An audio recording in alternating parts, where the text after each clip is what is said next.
In a quiet design lab filled with humming workstations and half-assembled prototypes, a young mechanical engineer named Dara stared at a problem that had defeated 3 teams before her. Build a structural bracket strong enough to carry a heavy turbine load, yet light enough to reduce. Fuel consumption, the old design sat on her desk, a thick, blocky metal part. Reliable but wasteful. It looked as if someone had carved it from sheer caution rather than understanding. Every extra gram meant higher operating cost, more vibration, and reduced efficiency. The company wanted something better, but no one knew what that shape should be. Dara stopped thinking like a machinist and began thinking like physics itself. Instead of asking what shape should I draw, she asked a different question. If material could decide where to exist, where would it choose to stay?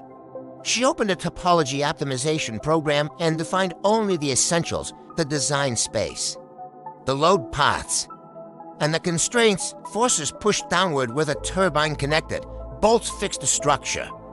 At specific points, gravity, stress limits, and allowable displacement formed invisible rules. Then she pressed run.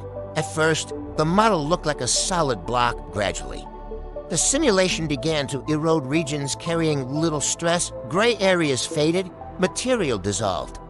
Where it contributed nothing to stiffness, what remained began to resemble something organic, branching ribs, curved struts, and hollow pockets like the internal structure of bone. Her colleague walked by and frowned. "That doesn't look engineered," he said. "That's because," Dara replied, "it wasn't designed by habit. Topology optimization does not add material. It removes ignorance.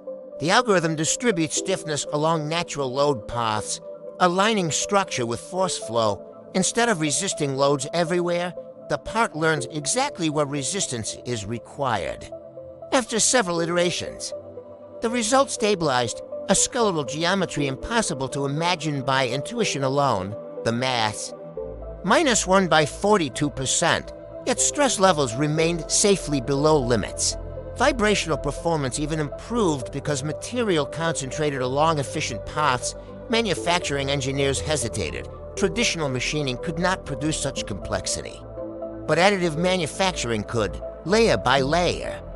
The optimized structure emerged from powdered metal, its lattice-like interior hidden beneath smooth external surfaces. When testing day arrived, the new bracket carried the full turbine load without measurable deformation. Dara held the finished component in her hands. It felt impossibly light. She realized something fundamental. Topology optimization was not merely a computational tool. It was a shift in philosophy. Classical engineering began with shapes and checked whether they survived forces.